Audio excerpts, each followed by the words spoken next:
Well, what is going on? This is TVW slash TheVoltWithin, and I got Steven, aka The Fridge. What's up, everybody? Unfortunately, it's just the two of us, but, things happen. Jammer wasn't able to make it with us tonight, and Adrian, who's supposed to be on the first episode, will probably not be on this podcast in a while. Just because school is actually starting already for them. And Adrian's kind of had to move to a different place, so he's not with his computer's left left at home. So it's gonna be a while for him to come back. But Jammer, more likely Jammer will be more on more often than Adrian. And a couple of our other friends too, thinking about that. But I heard nothing from them, so it's just me and Steven. So, which will be fine, because all these topics are actually kind of up in our alley. And they're pretty current, so I guess right now... what were you saying? Oh, just the cool people today. Just the OGs. No. Just the OGs. The OGs. I guess I kind of wanted to start, before we go into the topics, is that I was playing Elder Scrolls Online till midnight last night. And oh, jeez. I was farming for the certain helm I was trying to get. And it was a hard dungeon. I'd never done this dungeon before. And I finally beat it for the first time. And it was great. But I will say that my team was very savage. Everyone was yelling at each other in the chat, being toxic, like always. And yeah, it was awesome when we finally completed it. The problem was we had 2 DPS, and the other DPS kept on dying every time, and my healer kept on yelling at him, saying that he needs to stop dying. And so the DPS got salty, and he said, well, I could leave if you want.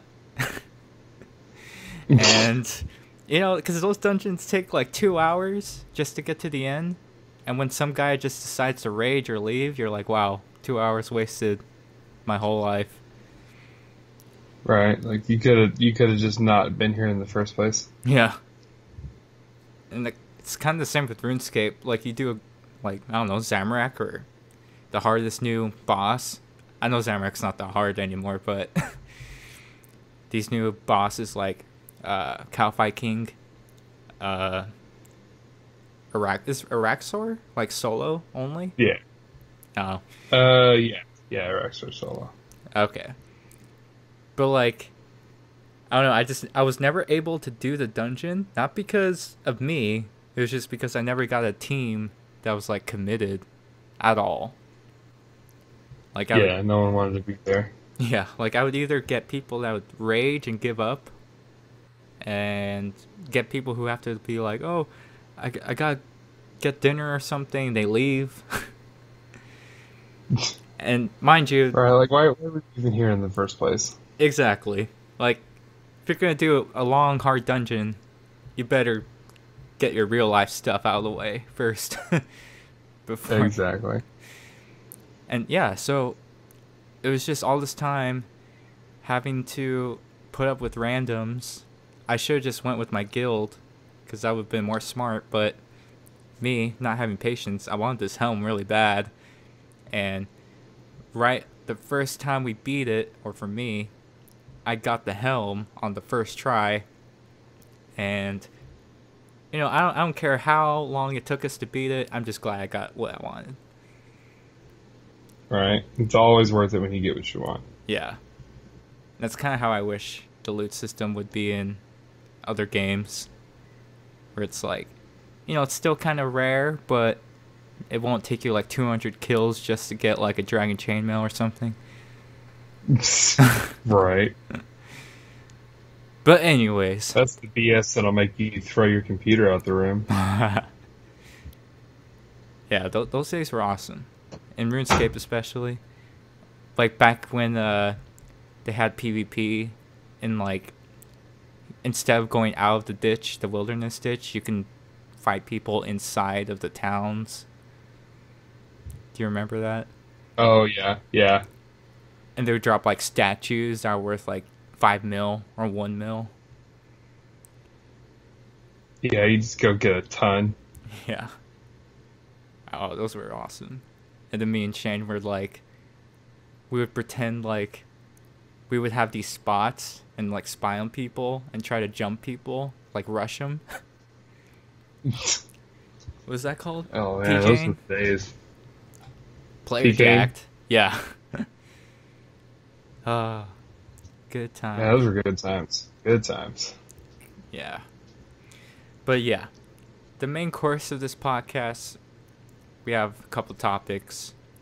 I just kind of wanted to say that because I was, not going to lie, very, very raging because we kept on dying like 40 times. And it wasn't because it was my fault. It's just because, you know, one guy messes up, the whole team has to pay for it, basically. Right. So it's all good. I got what I wanted. But I guess today we are going over the PS4, the 5.0 update patch notes, and then talking about Gearbox's new title. That's not Borderlands 3. And rumors about MW2 being backwards compatible with Xbox. That'd be all. I'd go buy an Xbox One just for. Yeah. Oh. So, but I'm going to start out by saying, and we can go back to our first topic after this. It's just a side note. Yeah. I really hope they come out with a Borderlands 3 soon. Yeah. I love the Borderlands series. I think it's one of the best games ever made. But I really hope they come out with a new Borderlands soon. All right, well, let's go ahead and talk about the first topic. All right. So PS4, there's no release date yet as of right now as far as the announcement goes. So the patch notes are kind of brief. Nothing really too crazy, but still good, you know, adding some new features. So the PS4 5.0 update basically contains that you will be the ability to stream 1080p 60 FPS gameplay over Twitch. The only downside to this is you can only do this with the PS4 Pro. You cannot do this with a regular PS4. Yeah. So, like, I guess, you know, for YouTubers that have a PS4 Pro, they can stream 60 FPS and 1080p gameplay. And the other is, you are able to follow any PSN member rather than only verified individuals like developers. Mm-hmm. So I'm not sure. I don't have a PS4, so I don't really know much about this feature as far as being able to follow big name people, if that makes sense. Yeah. I don't know if you know anything about that, if that was something that kind of brought a problem. Not really. I mean, I don't really know much about like following like higher level people, you know, stuff like that. I don't really do any of that on my PlayStation. I use like YouTube, Twitch, you know, things like that for doing, you know, following my big name people. Yeah. But I guess they're kind of bringing it in. What makes it seem like they're kind of bringing it in like Facebook, where it's going to be an option for everybody instead of just verified people, like Twitter verified. Oh, okay. You know, it's you know, like I can just hop on Facebook and, you know, yeah, we can be friends, you know, and I can see stuff that you're doing, but I'm guessing they're going to give me the option to like follow you, so it like will notify me every time, you know, you log on or every time you get even like the smallest achievement. Like I'm guessing that's kind of what they're talking about. Oh, okay. Because like I know with Facebook, like there's a difference between being somebody's friend and following somebody.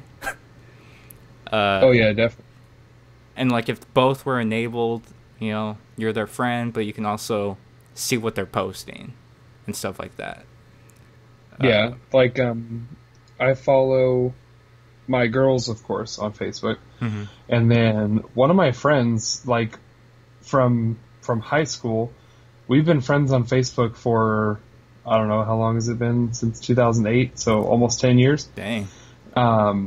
And like randomly one day it started telling me, oh, this person posted to Facebook. And I was like, okay, like why would you tell me that?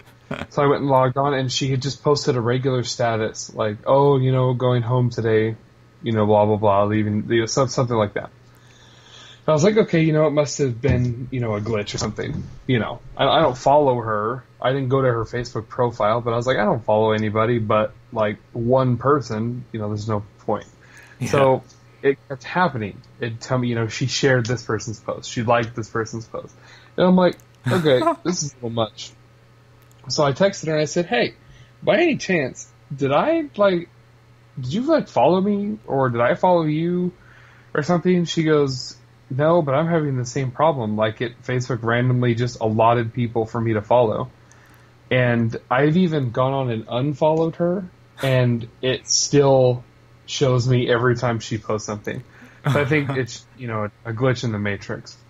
But oh, jeez, it's a little annoying. But I think that's kind of what PlayStation for is. They're just going to be, you don't have to be T Martin to have followers anymore.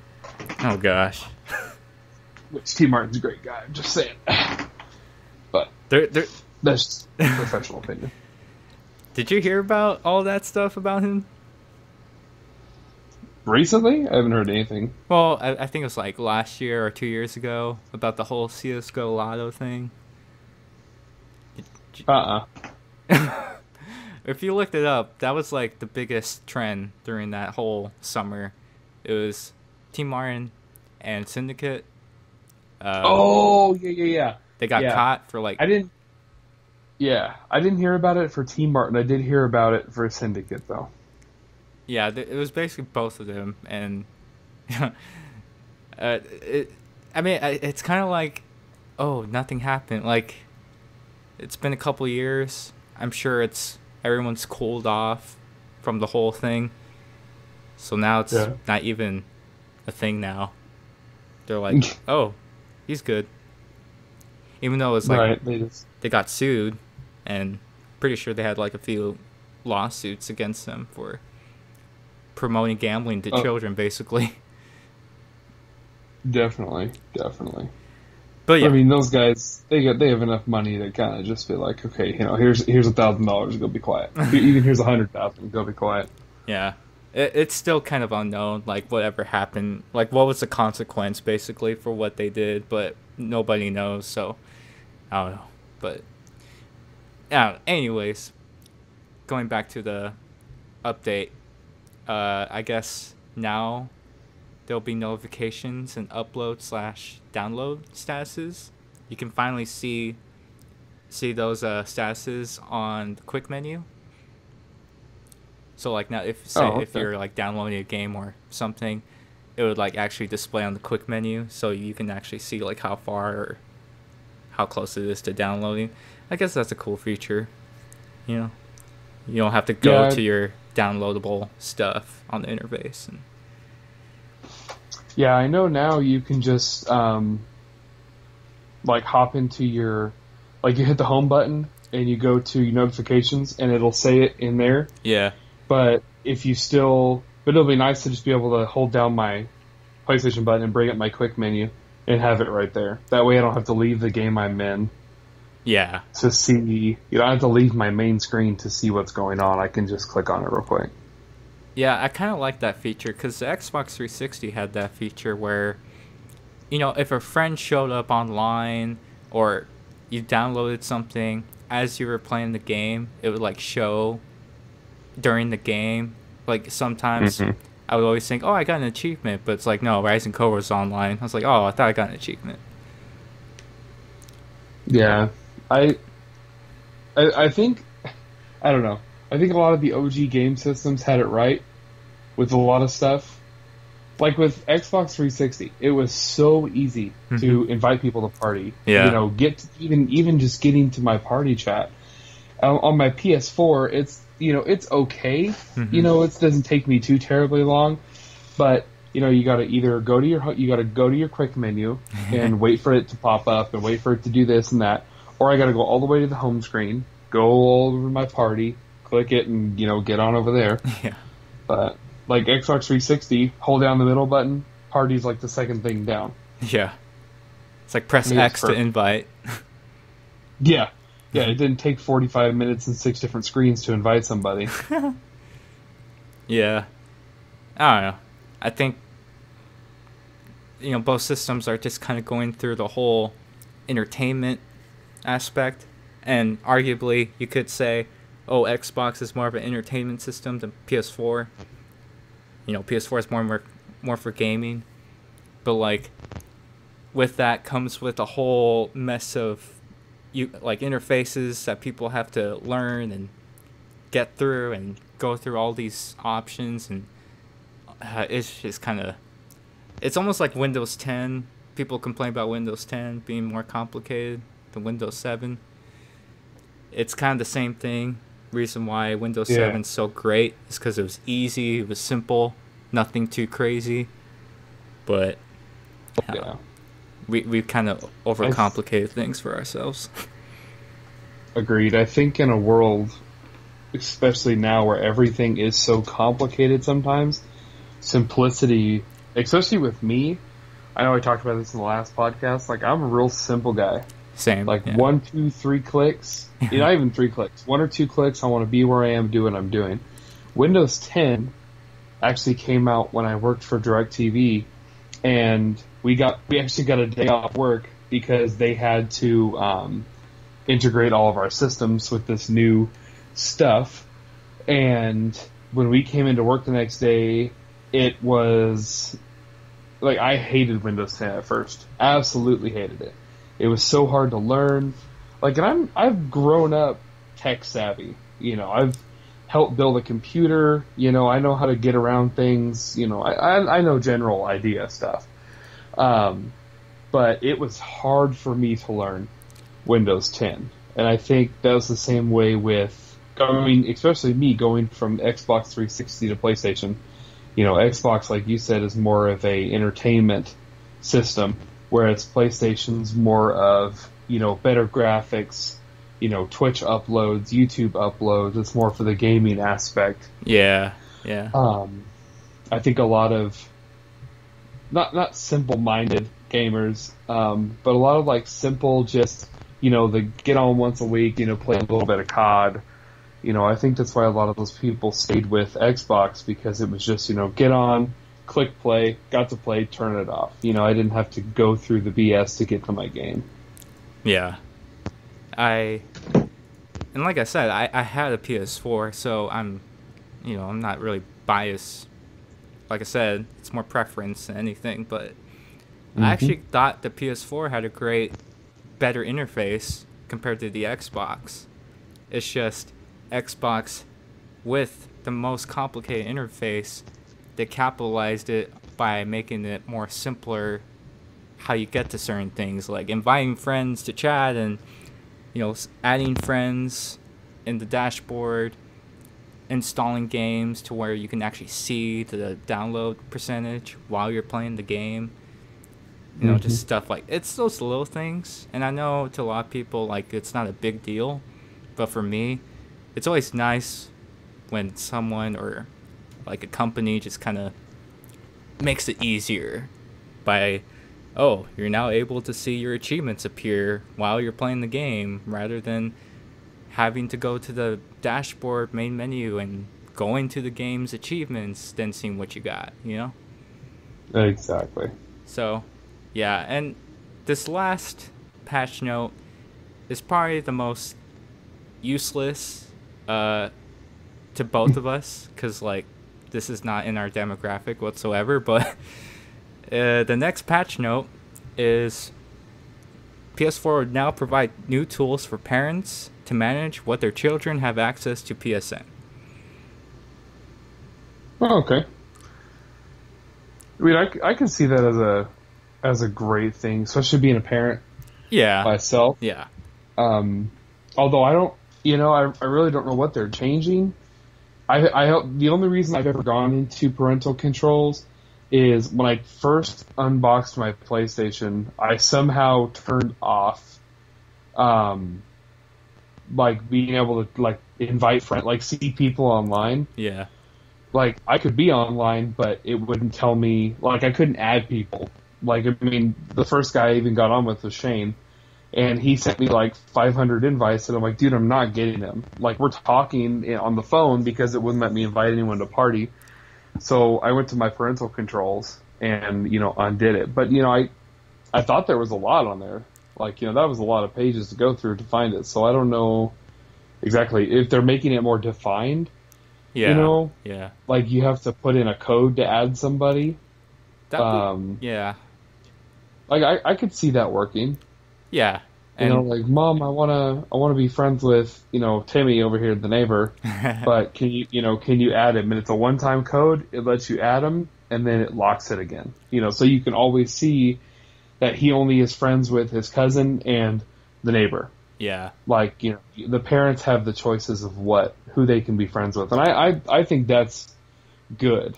They can never be able to monitor online stuff, online interactions. Yeah. But I mean, that notifies you at the beginning of every game. The ESRB doesn't rate online stuff. It's impossible. Yeah. It should just be rated M for every game because you always get the one guy on there talking about your mom and all that stuff. Yeah, and that's kind of true. I could see how that's something like that would be good. I just hope they don't make it too crazy so people that don't want the parental controls don't have to go anywhere and set up anything or change anything because they added this new stuff. Yeah, I personally think it's more like a. It's more of a bonus than anything. I'm not trying to say it's useless as, like, pointless. But definitely for those who are parents like you, who have children, it's good to have that boundary, or I guess, like, that barrier there, just to kind of, being able to feel somewhat safe of what your kids interact with online and stuff like that. Because, we're getting to the point where all these iPads and consoles, kids, I'm seeing preschool kids having iPads in their hands and they know how to access YouTube. Like, we've come to that generation at this point. Yeah. But yeah, it's not just with parental controls. Like, I think when I had a PS4 still, when I would leave my dorm during college, just in case if someone were to play my PS4 without permission, I would put a passcode on it. Yeah. So, like, people can mess with my stuff. Because, it's college. You don't know who you can really trust, really. Right. But it was always nice having that passcode on there, just knowing that, yeah, my stuff is safe, Yeah, exactly. So it's always good having... And, again, I guess iTunes gets a lot of flack for it because, they're having this new system where you have to get this code sent to your own phone before you can have access to your own iTunes store.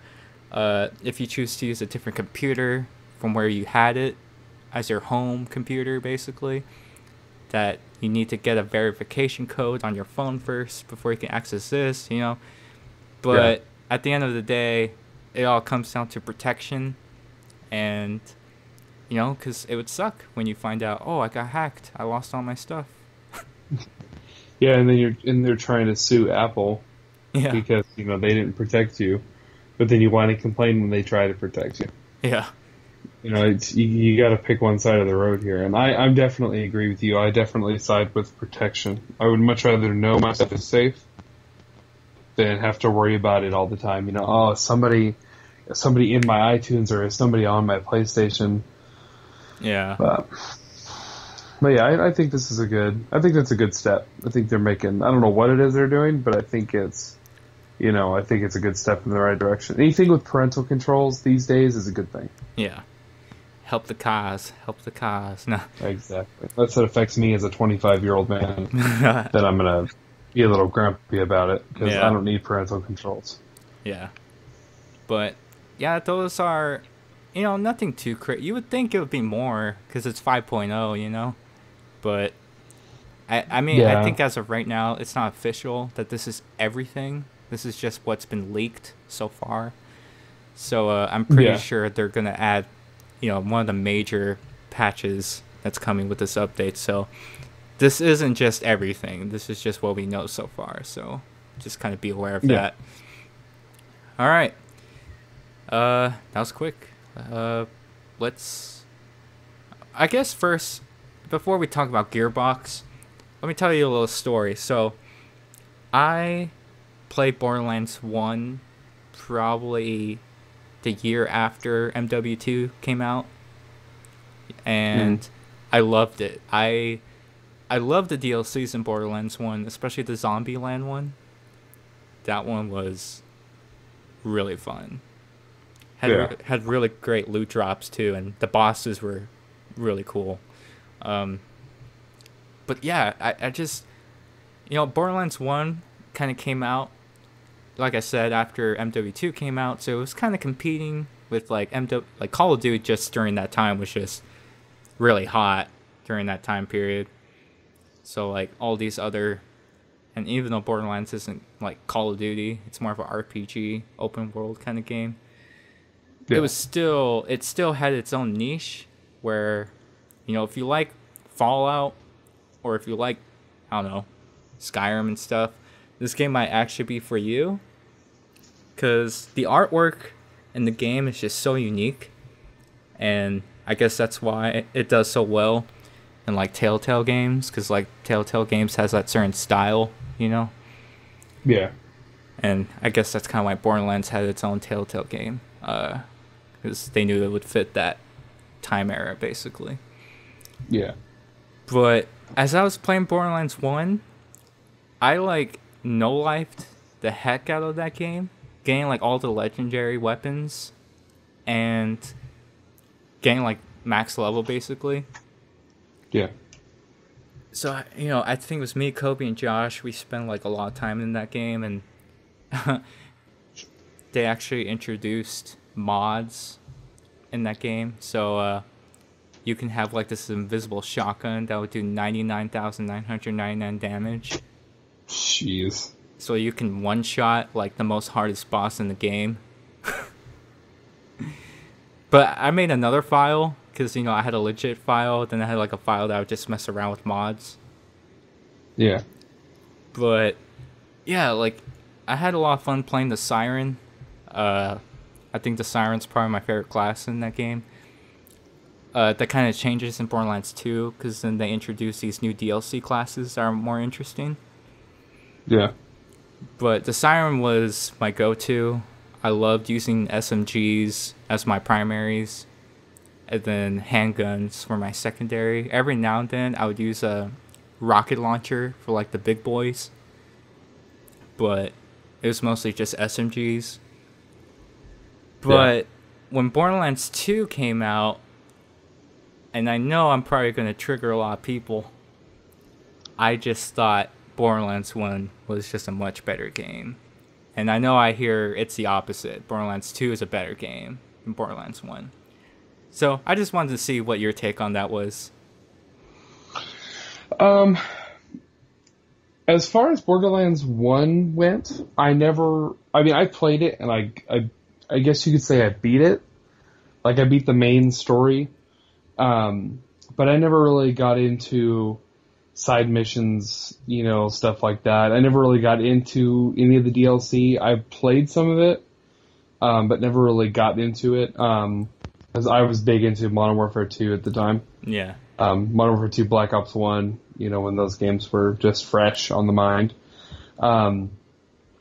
Now, Borderlands 2, that is where my love for the game came into fruition. The first day it came out, I took off work so I could play, as I did with all the Call of Duties. Like, I would take off work, go to the midnight release, stay up and play it, get as far as I could and stuff, blah, blah, blah. I logged more hours that first week into that game than I did doing anything else. I remember, like, turning it on in the morning, on like one of my days off, literally playing it so long that it would be dark outside before I even realized, oh wait, I haven't eaten all day.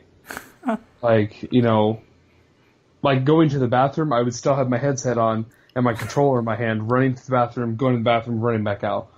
Like, and like I had the same as you. I had my one account that I was, straight, legit, had legendary weapons, the best stuff and the best stuff you could get. And then I had my account where I went on and found like the hacks and stuff. Yeah. And downloaded them onto a USB drive.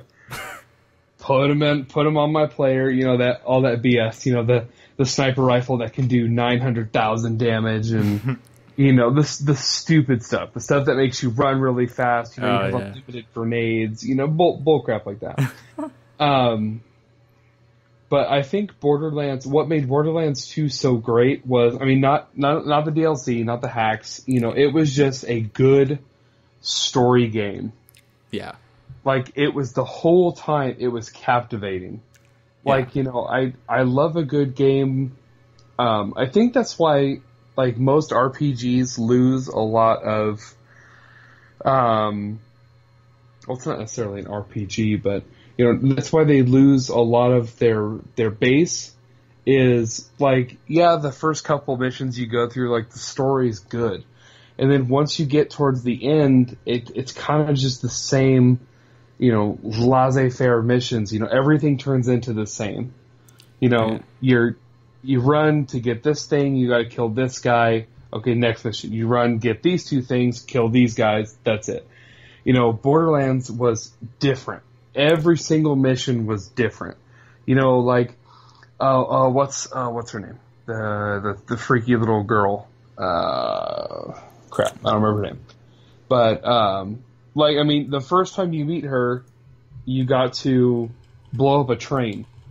Like, you had to climb over here, find a train, blow it up, and then get that stuff. But that wasn't the end of it. You thought that was the end. Then this huge monster came out, and then once you killed him, you had to go over here, find this other thing, this other part that you needed, and kill a bunch of these guys over here. And then you got to run back and, oh wait, you forgot something, so you had to go all the way back over there and get it. Like, the missions were so detailed. I think that's what made that game one of my top 5. Really? Top 5? Oh, definitely. Definitely top 5 ever. Wow. Okay. I have a very strange top 10. I don't know. I think I have a strange top 10, to be honest. Like, I don't know. Like, I like multiplayer games. Yeah. But a lot of my games, and see, I don't take, Modern Warfare 2, Modern Warfare 3, I combine those into one. Yeah. Because that doesn't count. I could have a top 10 just off Call of Duty and Black Ops. Yeah. But Borderlands 2 is definitely in my top 5. Now, the Handsome Collection, I don't know what they did. They changed something. It just didn't, because they threw Borderlands 1 in there, and yeah. I just stuck with playing Borderlands 2. Like, I was talking with one of my friends. She's basically my sister. Katie Evans. Yeah. Yeah. She sent me a Snapchat the other day of her playing Borderlands 2. And I was like, oh, I freaking love that game. She goes, oh man, I just got it. Like, I love this game. And I'm like, what do you mean you just got it? And she goes, yeah, we went to GameStop. It was on sale. I heard it was good, so I picked it up, and I love this game. And see, that's why I think Borderlands 2 holds its value. Is, how long has that game been out? Years. Yeah, probably like 5. Yeah, 5, 6, something like that. 5, 6 years, and someone is just picking it up because they just heard that it was a great game. No, yeah. Like I love that about games. Yeah. It's But almost kind of like, people are still buying Skyrim till this day. yeah, It's just so huge. And yeah, I know people are going to make memes out of this, but, like, you know about Bethesda's whole, like, milking the heck out of Skyrim. oh yeah, yeah, Like, I laugh because it's true, and I'm not going to lie. It's like Todd Howard's up there. He's like, 2017, guys, we all know you've been waiting for it, but Skyrim Special Edition is coming out. yeah, Not Elder Scrolls 6, Skyrim Special Edition, and we had a Legendary Edition too. So, like, yeah, but it makes sense that they would, because Skyrim's so huge, so, like, it would only make sense to keep on, putting these different bundles or editions out there. So people who haven't played Skyrim yet, they can buy that, and it's like Borderlands 2, the Handsome Jack collection. It's more focused towards people who have not played the games yet, but they want to step into it, and they're able to have the whole package with it. yeah. I think that's a good thing. It definitely is a good thing. That way. I mean, I don't really know where I was going with that. Oh, I do. And I'm gonna get a lot of flack for this, but I literally played Skyrim for an hour and took it back to GameStop. Like, I knew from the beginning that wasn't gonna be a game for me. And so I have literally played. Now, I've watched people play Skyrim. Like, I've watched hours of Twitch people play Skyrim, but I just knew from the beginning it wasn't gonna be a game for me. Mm-hmm. But just like with Skyrim itself, just like Borderlands, Call of Duty has done it sort of. But there's a lot of games out there, like you were saying, that have the collection, or they have like a legendary series, or like, the special edition series. Yeah. Borderlands 2, since we're on the subject. You have Borderlands 1, you have Borderlands 2, and then they had like all the DLC thrown in one. Yeah. And, with the Handsome Jack collection. Skyrim, you got the Legendary, you got the Special Edition, and then you have all of the separate, things that go along with Skyrim all thrown into a bundle. Yeah. I know they put, and I know it's for old systems, but you can get Modern Warfare 2, Modern Warfare 3, and I think the original Call of Duty. The original COD 4. I think you can get those in a bundle. Oh, yeah. Like, it's like for 360 and PS3, but, you can get those in a bundle. And I like that, because, like, for me, if I had never played any of the Borderlands series, and I hopped on, and, I just did not like Borderlands 2 for whatever reason, I can hop straight into Borderlands 2. Yeah. I hated Borderlands 1. I can hop into Borderlands 2. I didn't have to go re-buy a game. Yeah. I didn't have to shamelessly walk back into GameStop. Hey, this game's trash. Can I trade it in for $1 and buy another game? I think they should do that more and more. They need to wait a few years, because you can't just, I guarantee you they're going to do that with Destiny eventually. Oh yeah, definitely. Most definitely. Which, Destiny 2, great game. So was Destiny, the first one. Really bomb. I think they should do that with more games, because, like Katie, this is what, 6 years down the road, she's just hopping into the Borderlands collection. Yeah. Like, why not be able to have it all? And I'm more willing to pay $60 for 3 older games than I am for one new game. Yeah. It's definitely worth more to me to do that. Yeah. And I know we're kind of going all over the place, but, like, it makes sense, because, Gears of War 4 did this. It also included Gears of War 1, Gears of War 2, and Gears of War 3, all digitally. You can download them digitally for free. It comes with Gears of War 4. Yeah. I thought that was amazing because for someone who's just now getting into not Borderlands, Gears of War, they can download all these other games that came with the new one for free. Yeah. Yeah. So that's great because, you know, the only reason why I haven't played Assassin's Creed yet and all these other big titles is because I don't want to have to, you know, spend money on the first Assassin's Creed and Assassin's Creed 2. And, you know, I like how they make bundles because it just makes it easier for someone like me who's just now wanting to get into the series, you know? Yeah. Yeah. So that, and they have been, like Halo, and then also with Assassin's Creed, even the BioShock collection. Oh, yeah. It comes with all 3 games for $40. I think it was like $30 on sale on Steam, or even cheaper, I think. So, take advantage of those deals because I think Kobe got BioShock and include all 3 games for like $20. So that's with all the DLCs. Oh yeah, that is a steal. BioShock is another game that I think will hold its value for forever, maybe. Yeah. Like Bioshock. Wow. Shock. I think it was Infinite. Yeah. Is that the newest one? Yeah, that was the newest one. That game, there were parts of that game that were literally scary. Like really? It was dark, and it was maybe not scary is the word, more like suspenseful. Okay. Are you using Dad's cord? Yeah.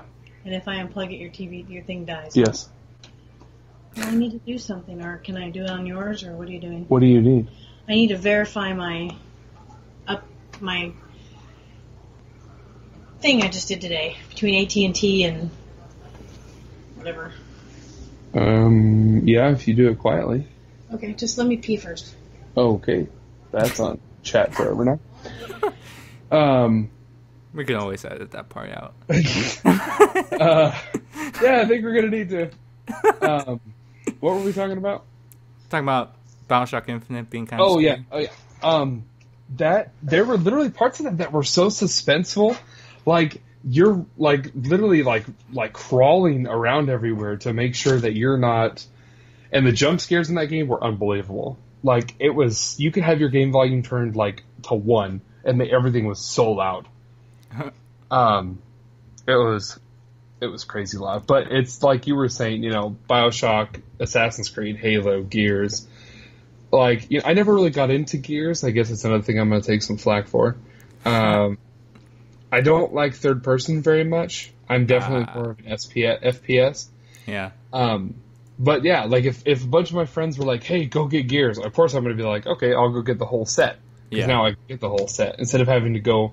You know, 1 week we're playing Gears 3, and then the next week they're like, "Oh man, you should have bought Gears 1 instead." Like that's what we're going to play now. Like I definitely would have bought the complete edition. I think that's what more game companies should go for. Yeah. Yeah, definitely. I love the games like Gears, and you're talking about getting a lot of flack.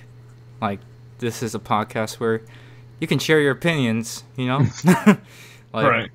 That's what it's all about. We all have different preferences. Like, I'm more into, like, medieval RPG style games, stuff like that. You're more into, like, the first-person shooter, you know, aggressive action gameplay stuff. Definitely. It's great. But I like those games too. But then again, I have, like I said, my own set of top 10 that I enjoy. But oh yeah. And I mean I definitely I know there's not a huge difference. But I played a lot of ESO, Elder Scrolls Online. Really? Because of were you ever party with us when we had Ryan? What was his name? No. Probably not. Okay. When I moved back to Tennessee, I met him through. Hey, speaking of that, he's right there on my screen. His name was R.T. Hammer. Yeah. I met him through some other friends of mine, and we got into, you know, some Call of Duty and stuff together. You know, team like GBs and stuff. Oh, okay. And then one day he was like, "Hey, I have this extra copy of Elder Scrolls Online digital if you want to download it. And I was like, oh, free game? Heck yeah. And then he told me at first, he's like, it's a lot like Skyrim. It's a lot like it, but at the same time, it's not. It's definitely different. I like where this is going. He said there's a similarity. And I was thinking to myself, oh shit, how am I supposed to say no now? Because he doesn't know I hate Skyrim with a passion. But I downloaded it, and we got into playing, and he had been playing it for a while. So, of course, he's like this level 1,000, whatever, and I'm this level 2 little piece of crap running around, and he's like, just stay back here, and I'll get the XP for us. That kind of thing. And I actually enjoyed that game. I think I logged almost, 300 hours on that game. Really? Oh, yeah, because I could just sit there, and I could attack and kill and do what I wanted to, but at the same time, if I just wanted to do some little side missions, go over here and snipe this guy with a bow, easy stealthy stuff, I could do that too. Whereas, I don't know why it differed so much from Skyrim. But and I did give Skyrim a second chance. I was over at a friend's house the other day, and he's like a god on Skyrim. He's got all this armor, and he could kill anyone and anything at any time. And we played for a good half hour, and then I was like, dude, this is boring. Do you have Elder Scrolls? Because I like that a lot better. But I enjoyed Elder Scrolls. I logged hundreds of hours on that game, and I enjoyed it. And that was a game I could play by myself. Whereas Skyrim, I felt like I needed people with me to make that game enjoyable. It should be the other way around, Steven. Oh, I know. But I absolutely love Elder Scrolls. I could... Well, I don't have it on this PlayStation. But I could definitely go and buy it on this PlayStation and play from level 1 to whatever I was when I stopped playing. I could do that. And that would be so much fun to me. Wow. This podcast kind of turned into a whole... Because now I want to just talk about Elder Scrolls now. I love Elder Scrolls. I could talk some serious shit on Elder Scrolls. That game was well worth it. No, but what you said is similar stuff I hear from people who don't enjoy Elder Scrolls Online. They actually said the opposite of what you said. They said, yeah, I love Skyrim, but I don't like ESO. And then you got this other side oh, I love ESO, but I hate Skyrim, Yeah. And I find it surprising that you said that you don't like Skyrim so much, but you do enjoy ESO. And I think I can see that, because, you're into RuneScape, and I don't know, I guess in a way, if you're into, other MMO games, I tell people that it's not really an Elder Scrolls game, it's just more of an MMO game with an Elder Scrolls format, as far as lore and stuff. Yeah. But, and then I get some hatred from that, even just saying that statement. But I think what I'm just trying to say is that it's not just focused towards Elder Scrolls lovers, if you know what I mean. It's more focused to people who are just into MMOs, basically. Yeah. So, that's the difference between those two games. And going back to how, you're saying your friend was being a god in Skyrim, I will say that I think everybody knows that I have done the most hardest stuff on Skyrim. I have a video, it's probably one of my first videos, where I showcase how to kill the Ebony Warrior on Legendary difficulty. Yeah. And that video got viral. It probably got 15,000 views. I don't know, probably more than that. I'm not sure.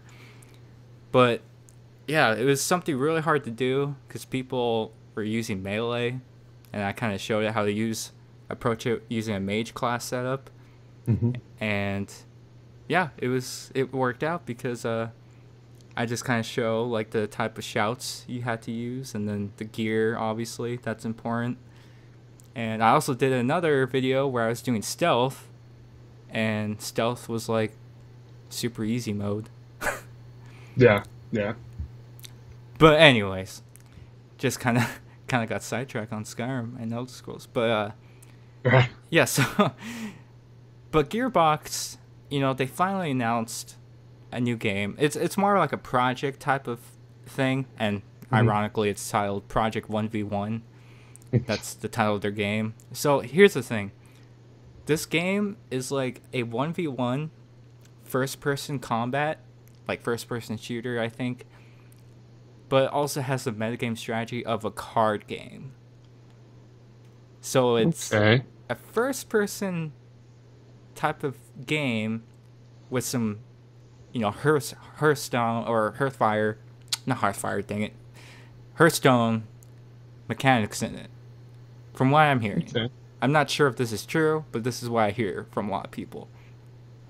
So, you go from Borderlands to this new project.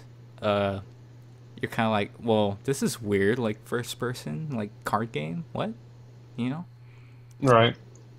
But yeah, I just thought it was so different because Gearbox came out with Battleborn, and good game.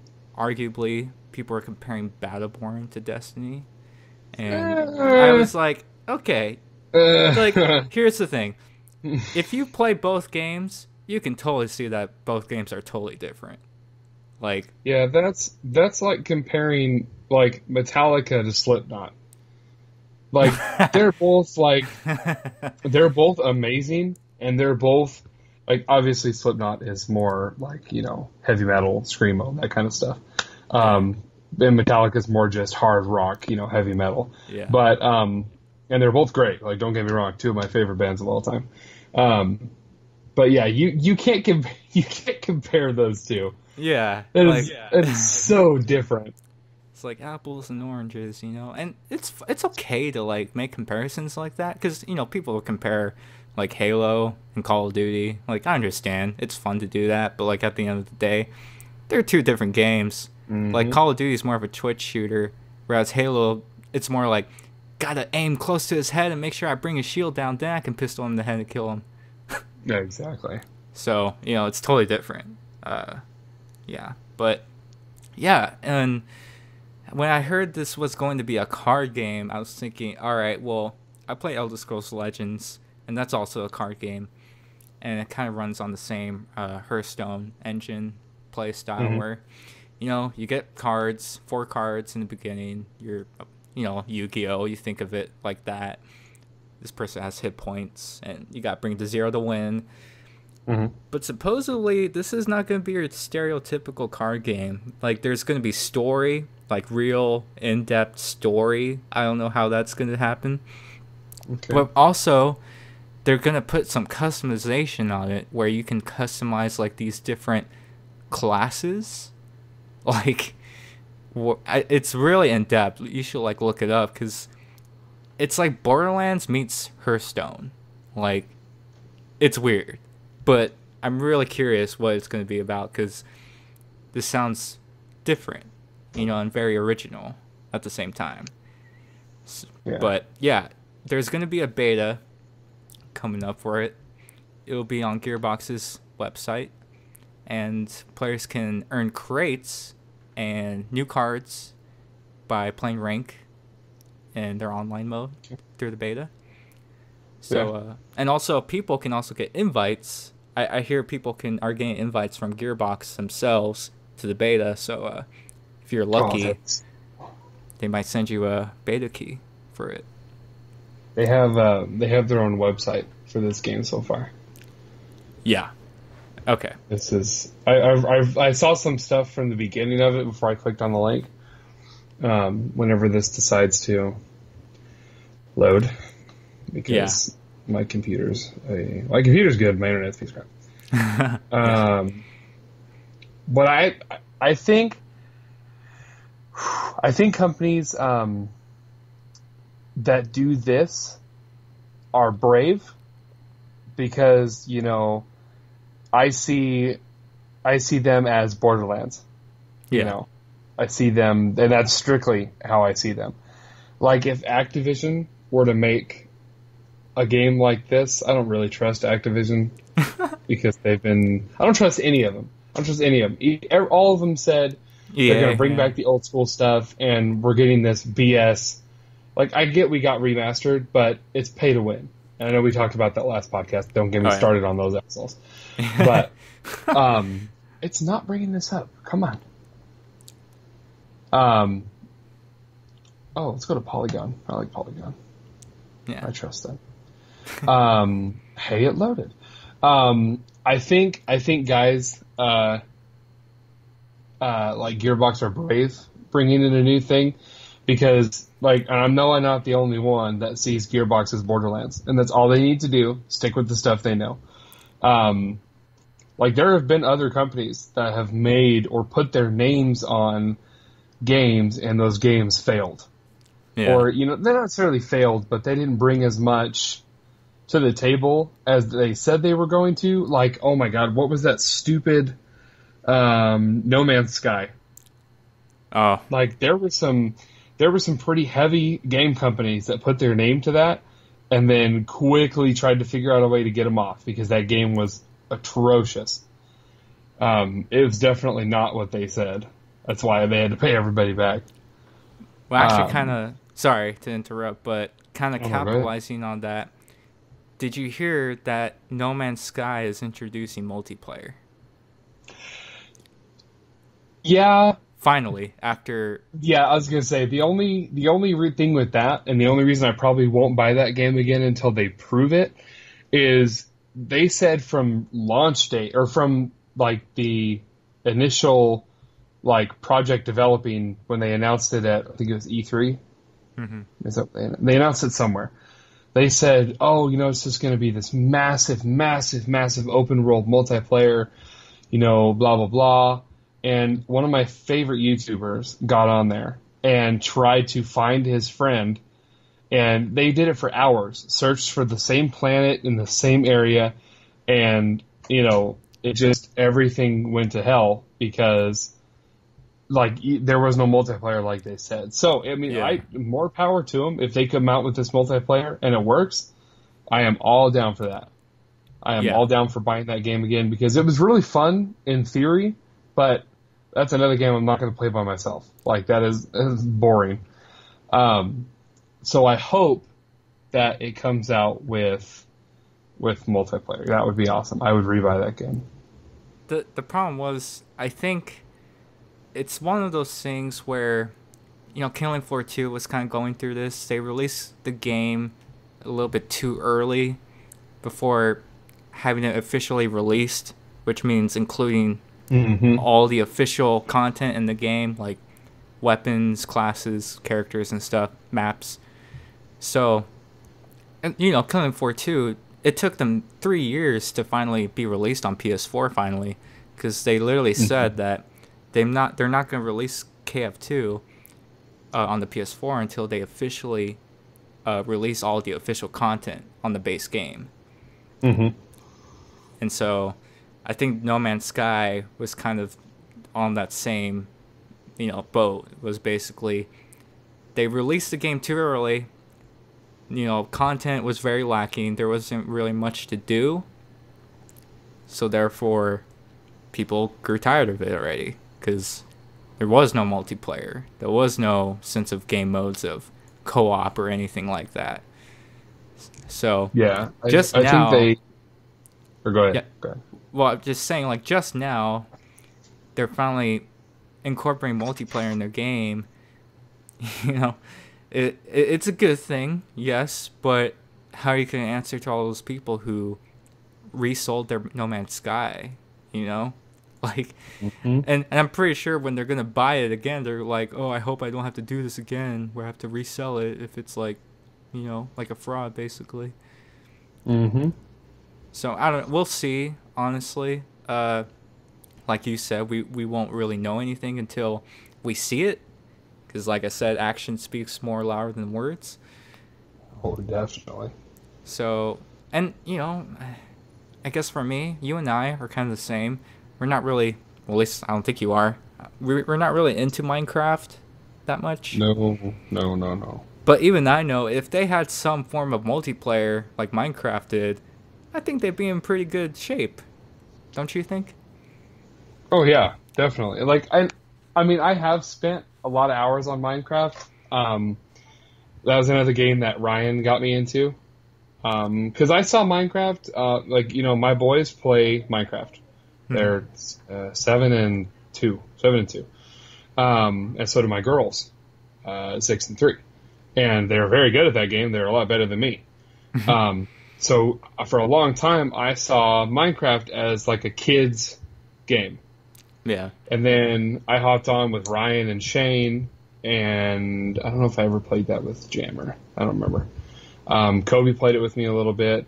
You know, I was like, oh, wait, this game actually takes some skill. I think Nash is back in your room.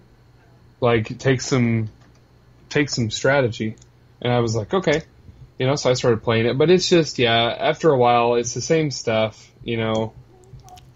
But yeah, if they definitely upgraded and got a multiplayer setup, I would definitely consider.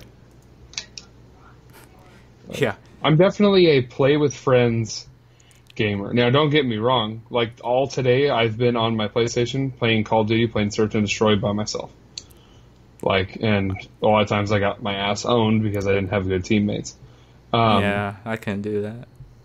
But I do love playing by myself. I'm very much an introvert as far as gaming goes. Almost definitely. But yeah, you get me on there with some friends, and I will literally lose track of time. Yeah. I think that's what it's all about, too. Like, RuneScape I can play by myself, but, you know, when there's friends, it makes it worse. You know, I'm having to pull all-nighters, basically. Mm-hmm. And,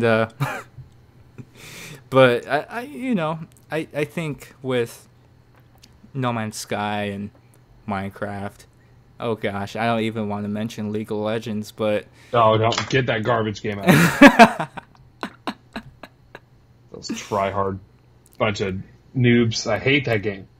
And I hate that everyone hates me because I hate that game. You know, it's funny because I don't like that game that very much, and my roommate actually does not like that game at all. You know, we have the same beliefs of what we think of that game. But my girlfriend, she loves League of Legends. Like, oh no. And, you know, she's tried a few times trying to get me to play it, and I'm like, no, it's okay, you know, like, I'll stick to my Elder Scrolls Online. I play real games, go away. No, I kind of tease her a little bit about it, but, you know, it's all in good fun. But, you know, it's basically, you know, I think the problem with League of Legends is it's free. So people don't have to, that's why the whole community is so toxic. Because, like, even a 5-year-old who has, like, a smart mouth can get on there and talk smack to the other team and, you know, just cause trouble, basically. Mm-hmm. I don't know. I'm going all over the place, it seems like. But, like, with League of Legends, like, I don't know. It just seems like there's not really a big incentive. At least with Call of Duty, there is an incentive. You rank up, you get guns, you get attachments, you get emblems, camos, all cool stuff, right? Mm-hmm. Whereas League of Legends, you're just playing for bragging rights and the rank. Like, oh, I'm gold in this. It's like, who cares? Yeah. You know? Like, I don't know. I'd rather waste my time on Elder Scrolls Online getting max level than getting gold in League of Legends. You know, I don't know. It just seems more of a legit incentive for me. And this is just my opinion. I know there's millions of people out there that are gonna hate this opinion, but to me, like, and don't get me wrong, there is some people out there that can play League of Legends, and like the guys that play competitively and win money, like those guys just know how to run that keyboard, how to run that mouse very, very, very well. But, and here's where it comes into play. I don't think it takes that much skill to be good at that game. Oh, like that would be a hot take right there. I have never played that game up until about a year ago. We were over at Kobe's house. They had it all spooled up. They were all playing. I hopped on Shane's computer, and like I almost won. Like we won, and I almost got like top person out of the whole match. And these are against guys that have played, like Kobe plays or has played that game a lot. Adrian has played that game a lot. and I beat these guys. Like, I was almost top. I think the only guy that was beating me was on the other team. The team ended up losing. Like, it doesn't take any skill. I'm not good at those games. Like, I don't like that style. I think RuneScape is the only style like that I will even play. But I don't even think you can compare that game to oh, RuneScape, no. though. But I'm saying, like, that top view, just run and gun, kill people, like that kind of style. Yeah. Like, RuneScape takes skill to know, different armor sets and to be able to switch between food and melee weapons and ranged weapons and all that stuff. Oh, no, to be able to switch it. Yeah. That takes a lot of brain power. And I'm not saying that people that play League are dumb, because that game is intense sometimes. But I don't think it takes skill. Now, I'm not saying it takes skill to play Call of Duty, but it's all about reaction time. There is a certain amount of skill that comes with Call of Duty and Halo and Gears. Gears takes a lot of skill. Yeah. The people that play Gears competitively, like Gold Glove, Hutch, those guys, I give them props, because that game is hard to do. Yeah. Like, especially to be able to hit shots the way people like, it's good. Call of Duty, less skill, because it's just FPS, aim down sight, shoot the target. You don't have to lead them or anything. Yeah. But I don't think League, Dota, Dota 2, what's the other one? Smite. Smite, all those, I don't think they take any skill. Like, it's not that hard when you die to go sit back in your buy screen and, you have 30 seconds to pick which armor and stuff you want. Like, that takes no skill. Like, I can Google I didn't like that right at now. all. Yeah, I can Google right now the best sets of armor and the best skill tree for League of Legends. Have that up beside me, and when I die, or when I first spawn into League, I'll be able to have the best things ever. Yeah. Like, you don't spawn, there's no levels. I mean, there's levels, but, there's no difference between a bronze and a gold player, except a gold player no-lifed it longer. Yeah. There's no, like you said, there's no incentive. I didn't have to play for 45 hours getting fall camo, and not being able to cheat because my friends didn't want to cheat, like, that takes some skill. That takes some time. Whereas League, if I play my first time or my 500th time, I can get the same armor and I can have the same amount of stuff by the time the game's over. Yeah. Like, to me, and I'm not bashing people that play League if they like that stuff, because for me, gaming is gaming. Whatever makes you happy, play it. Yeah. Like, I don't care if you like, what's that stupid Peggle? I don't care if you like Peggle, and that's the only game you play, and you are the best Peggle player in the world. You go. Exactly. Whatever makes you happy in gaming, play it.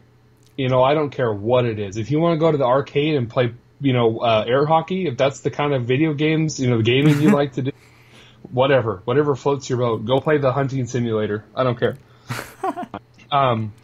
But don't, I don't think it takes a lot of skill. It's a very easy game to master. Well, whereas something like Elder Scrolls or RuneScape, I mean, we have played RuneScape since OS RuneScape. Years. Oh yeah, dude. That I was like straight up OG. Like, work with what you have. Yeah, exactly. I'm almost to 15 years on RuneScape. Shoot, I think I'm like 10. Yeah, like we've been playing RuneScape for a long time. Yeah. And I still have not mastered that game. Now, I'm not Kobe's dad, he's a professional RuneScape player. But I love that about RuneScape. Like, it doesn't matter even if his dad masters the game. There's always new stuff, harder stuff. Yeah. Different things to figure out. And with League, Smite, Dota, those guys, that Asian team that's made billions of dollars off Dota. It's always the Asians. No, I'm just kidding. Yeah, I mean, yeah. And I can say this because I am part Asian. Garbage. Yeah, I mean, I'm sort of Filipino. I'm a quarter Filipino, so I'm only being a quarter racist. But North American teams, we don't compare to these other guys. I don't know what it is about our teams, but like we're good at Olympics, and that's pretty much it. Yeah. But like, and don't get me wrong, I'm not bashing them, and I hope they don't come at me for saying stuff about their game. But I don't think that League is a very skill oriented game. If my daughter can go in there and get a kill, at least one, you're not that good. Like, she's 6 and she logged on her mom's computer, and because my ex plays League and Dota and all that bullshit. Another reason why it takes no skill. She logged on and was telling me she got a kill, or she killed. I was thinking she killed like one of the bots. No, she killed a player. Oh. And I was like, wow, if my 6-year-old can kill you, you're obviously not paying attention or you have no skill. But yeah, that's my take on. I like how this podcast turned into like a whole structure, like, and then just turned to the League of Legends hateful. No, I know. But I think that's like some of the best podcasts. Like, I watched there's guys on YouTube called the Googans. They're a bunch of fishing guys. Mm-hmm. And their podcasts start out with just talking about fish, and they go into like hours of different tangents of different crap that has nothing to do. And those are some of my favorites. Favorites. Same.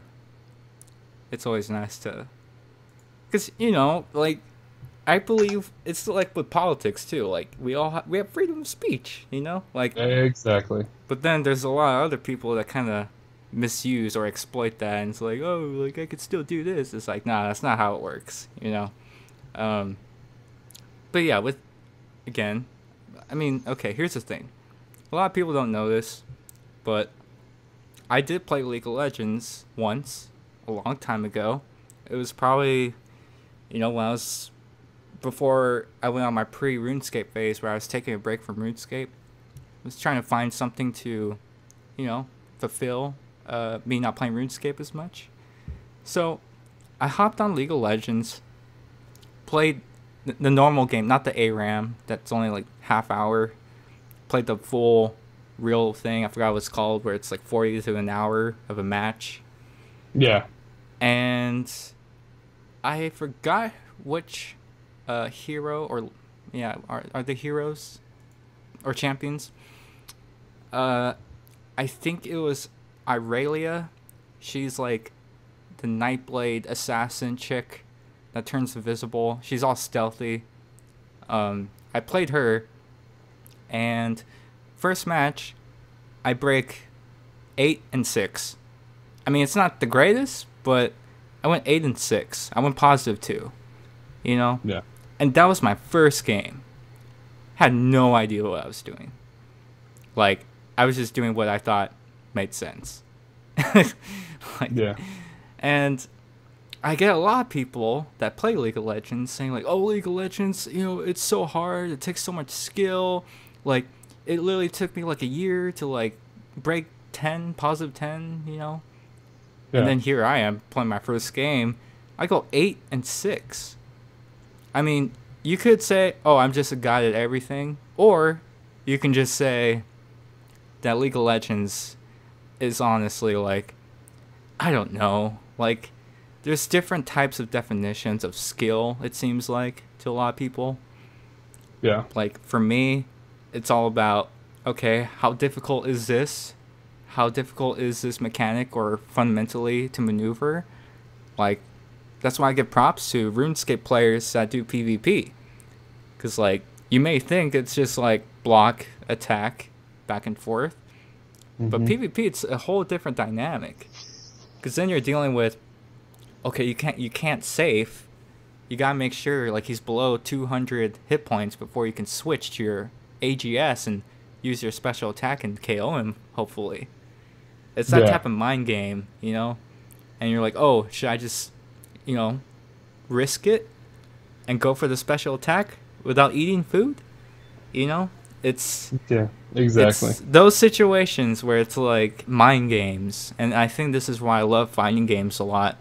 Because, like, Soul Calibur 5 is, like, the best fighting game ever. Mm-hmm. And the good thing about that game was just being in your own opponent's head, like, oh, I'm gonna grab or I'm gonna hit you with a low.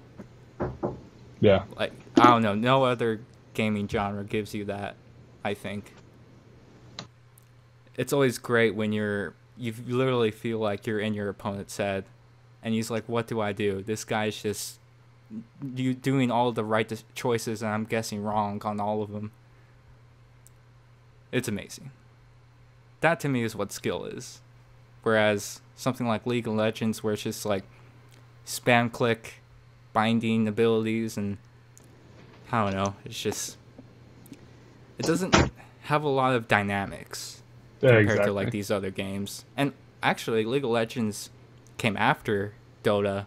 Actually, Dota was the first, I guess, RTS kind of base game, if you want to call it that. But yeah, Dota was the first one, and it wasn't until League of Legends came out that's when it kind of went from there as far as blowing up. Yeah. And I'll start with the stream. League of Legends was the first game that was streamed on Twitch as far as gaming. And all of a sudden, League of Legends became like the number one game besides Call of Duty and Minecraft. Yeah. So, that's crazy. Yeah. It's like it would have been different if Dota was the first thing, but it didn't happen that way. Not at all.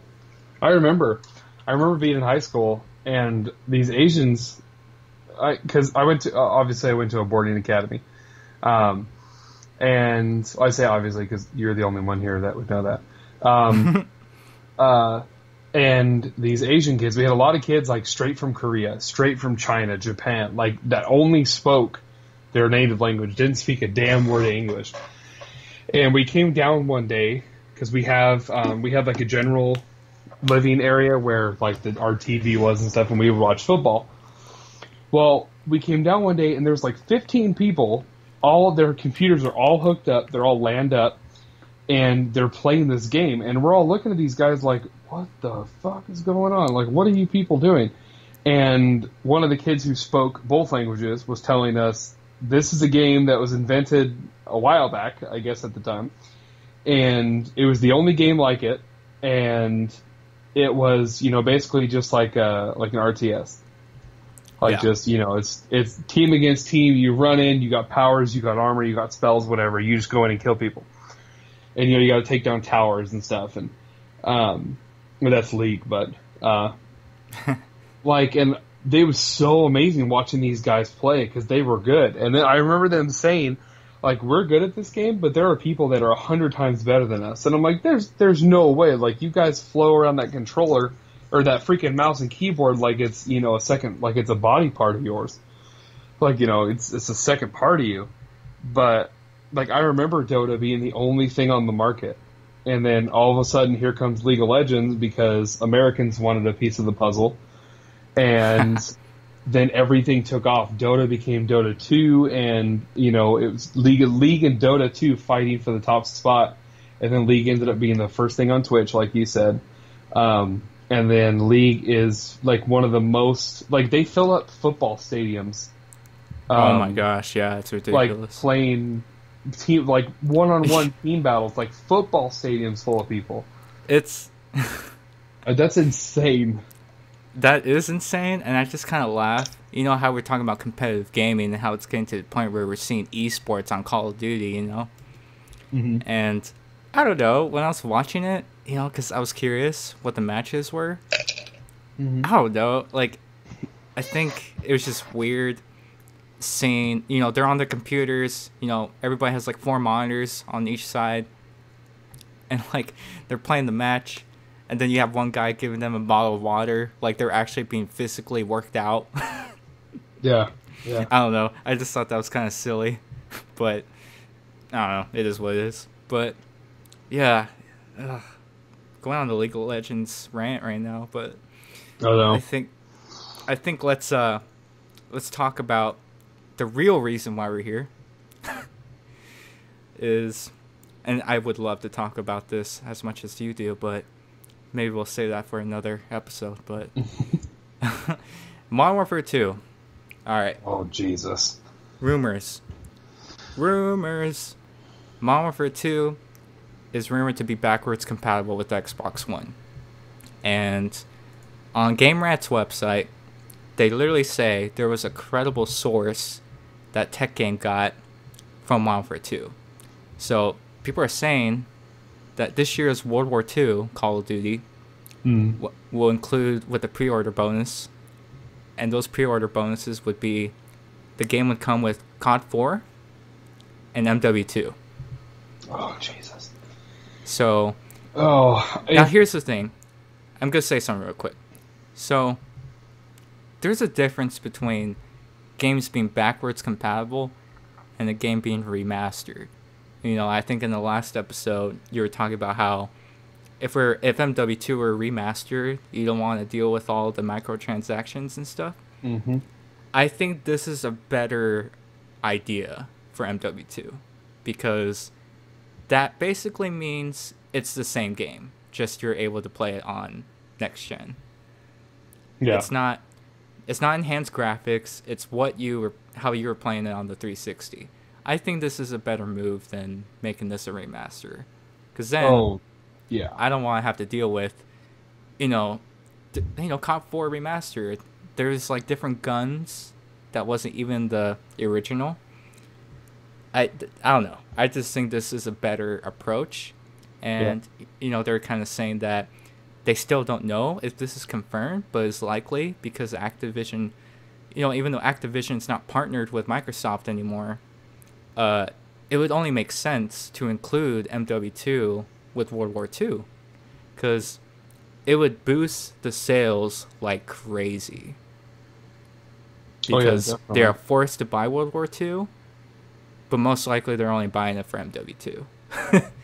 That's the only reason I'm buying it. Yeah, so I think this is a better move rather than making MW2 remastered. What do you think? I agree 100%. As much as I love Modern Warfare 2, and I have said this multiple times, I am willing to spend ungodly amounts of money buying if they remade Modern Warfare 2, even backwards compatible Modern Warfare 2. But what I will not stand for, and unfortunately what I think is going to happen because everybody wants money, is they are going to turn my beloved Modern Warfare 2 into a microtransaction shitfest. And I won't play it. I won't. I will not play the game that I met most of my best friends on, that we had such good times. I will not have it be pay to win. I don't want to be able to buy camos. I don't want to be able to... The only thing that's acceptable for me is the Call of Duty endowment, because I will pay $5 every time that pops up on my screen. And if people listening to this, if you don't support the Call of Duty endowment and you play video games, I don't want to ever meet you in person. And I know this is a little bit tangent here, but Call of Duty endowment supports disabled gamers and veteran gamers, and it goes really far into getting special equipment for kids, adults. Like they make special controllers for people that only have one hand. They make controllers for people with no hands. They give those special glasses. I don't remember what they're called, but to gamers that are like almost blind or have a hard time seeing. Yeah. They give them to these people for free. It's basically like a Make-A-Wish for gamers. People can send in, and I'll support. It's a quick $5. So if it pops up on your screen and you're spending $20 on a new map pack, which you won't spend $5 for the Call of Duty endowment thing, I don't want to meet you. You're a bad human being. But I'm okay with that. I'm okay with new maps because you can always use some fresh maps.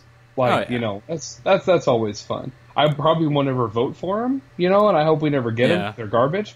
But I'll take new maps, and I will take new guns and even new camos. I will take that, but you have to earn them. I don't want to be able to buy them.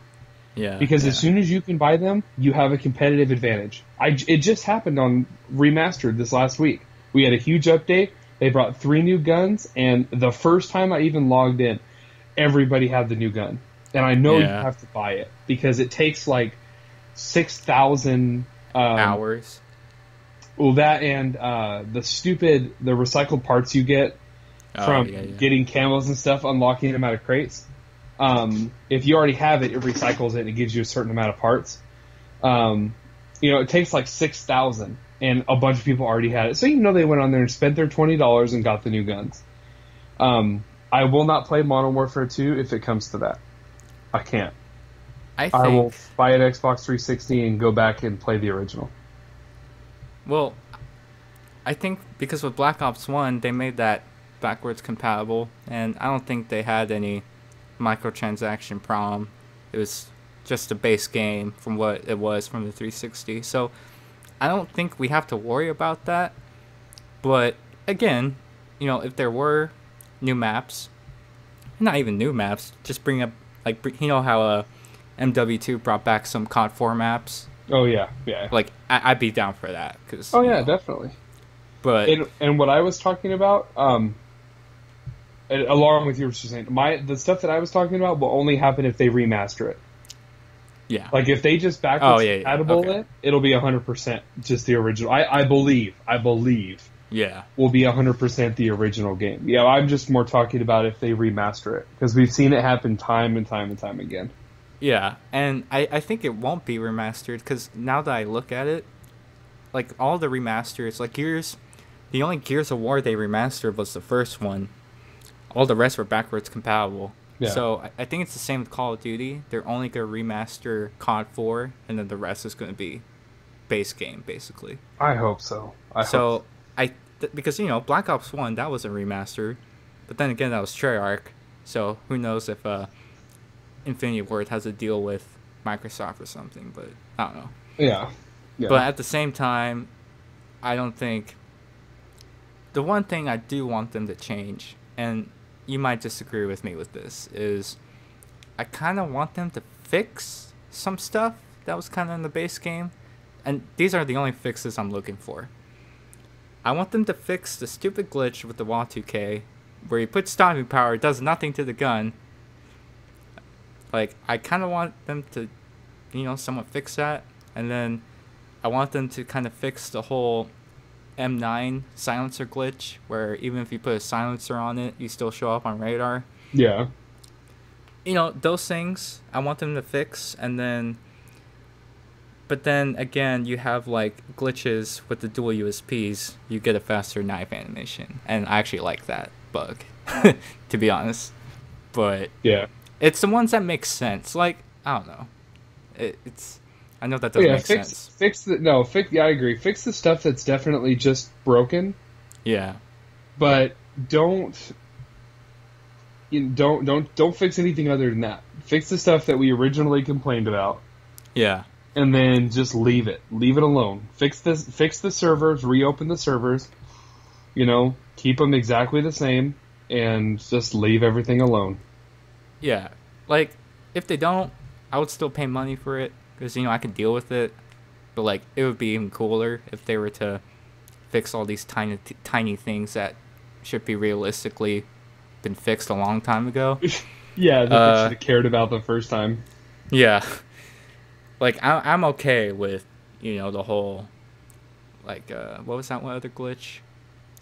Like, the whole EMP, if you had the F2000 with the Marsite, oh, someone yeah. had an EMP, you would still have the red dot. I thought that was actually unique.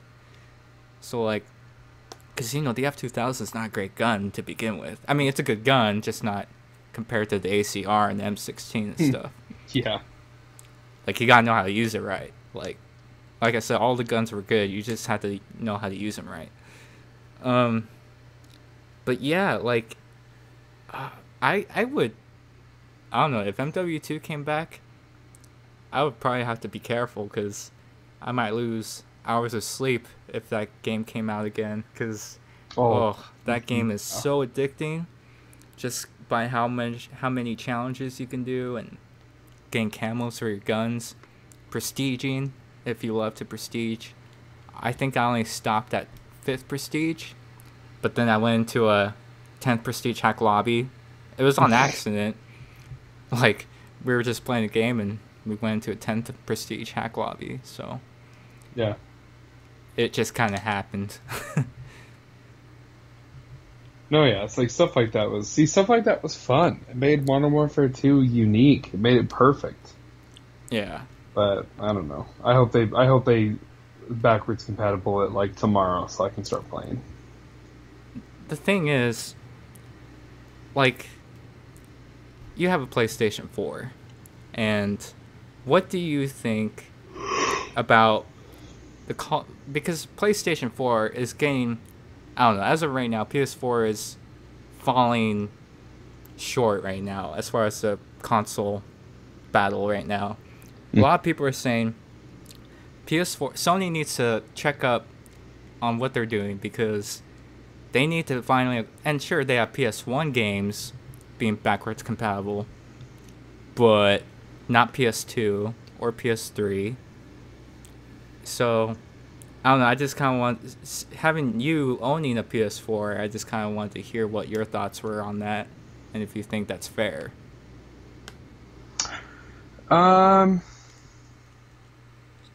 I think it is. I don't know how to say this. I think it is only because each system has things that are unique, and that things that make them better than better than each other. Main reason being that, like, Xbox, like you said, is more for entertainment. Yeah. It's got an upgraded Blu-ray system. It's got, it makes it more family oriented. Xbox is more family oriented. Yeah. And I think that's one reason that they're making billions more than PlayStation, and why they're liked more than PlayStation. They have had their slip-ups, like when they said they weren't going to sell hard copies anymore, they were only going to sell digital copies, and you couldn't trade and sell and all that. Yeah, the DRM. Yeah, that kind of sent them under for a while, but then they came back and they're like, oh, just kidding, we didn't do that. 180. Yeah, exactly. But, like we talked about this earlier, but at the same time, PlayStation is specifically made for gaming. Yeah. It's got better processors. It's got almost just a better system in whole. I know Xbox runs a lot smoother, and for some reason, at least with my internet, it's more compatible with my internet. Like when I have my Xbox One, I never lagged ever. Mm-hmm. Even if there were 50 people on my internet, I never lagged. But with my PlayStation, like, if I were on my PlayStation right now with my laptop on, even just on Skype, I'd probably be lagging a little bit.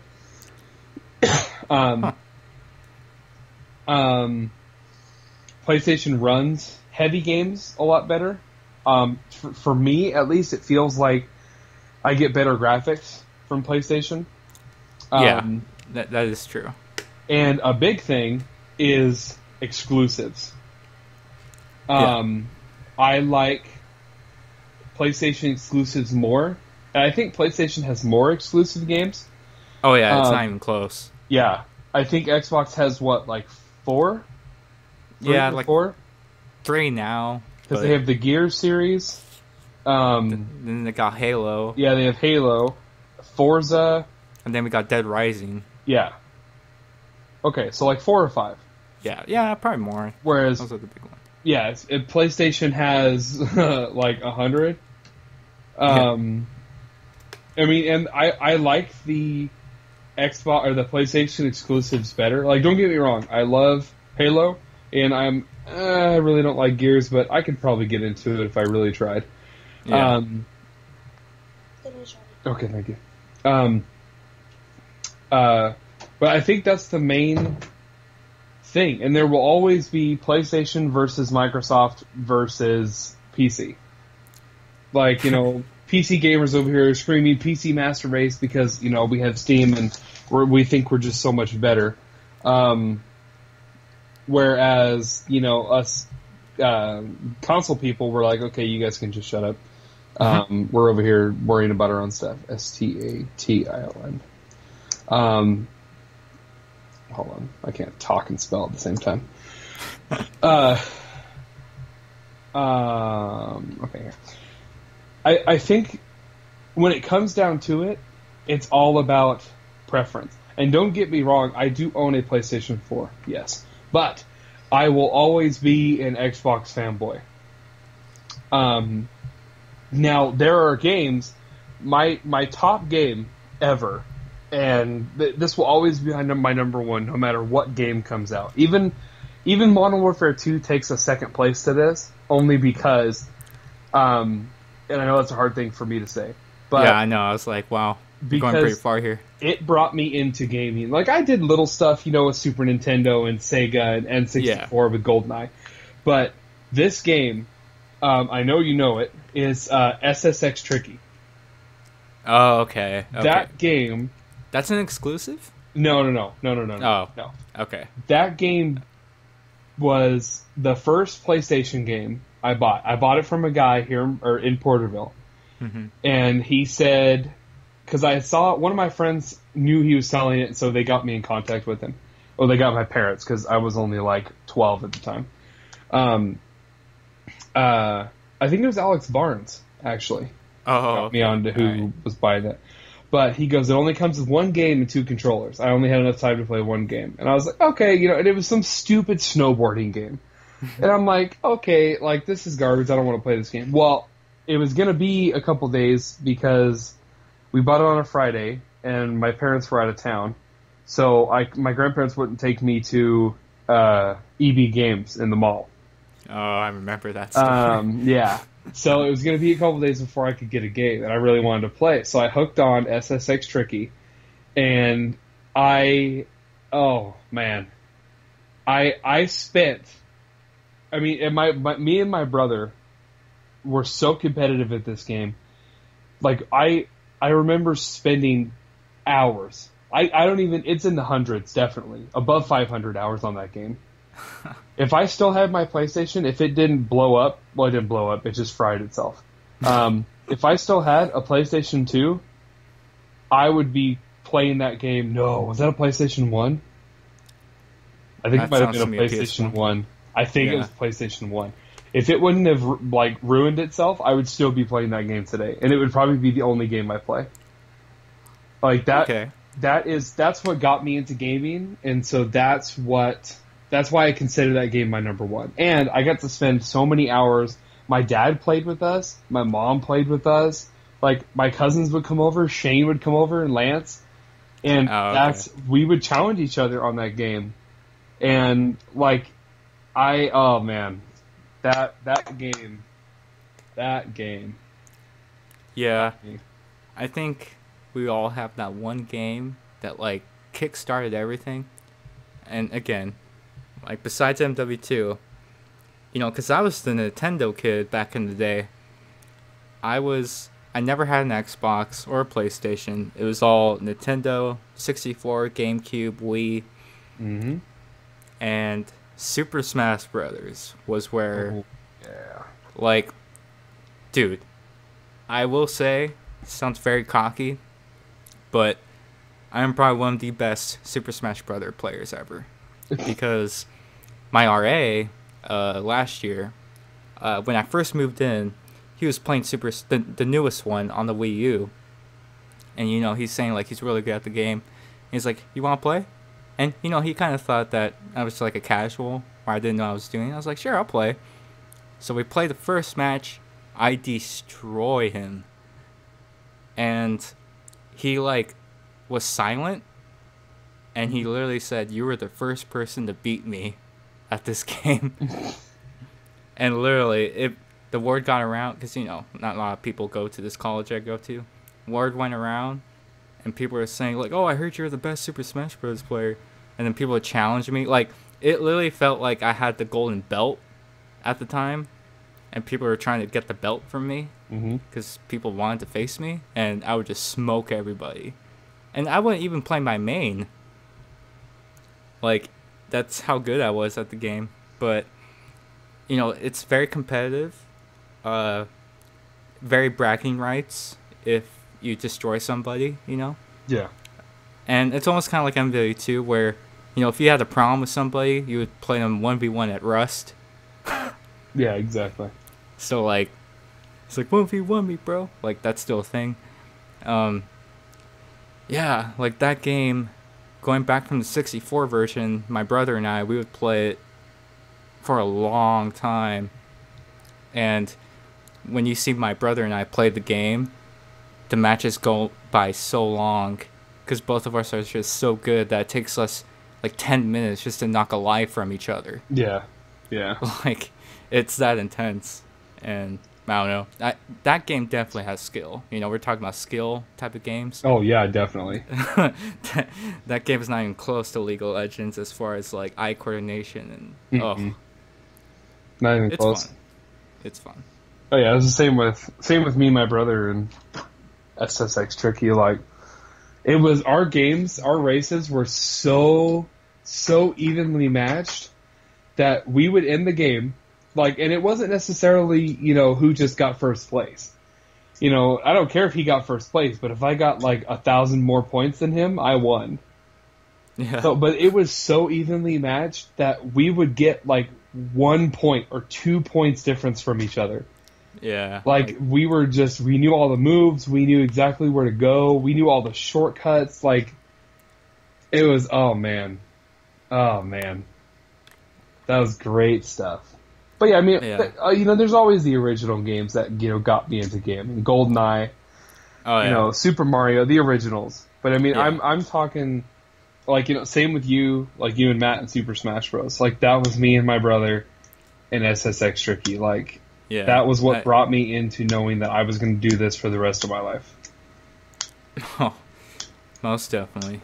And I was only like 6 years old playing the old one. Yeah. Yeah.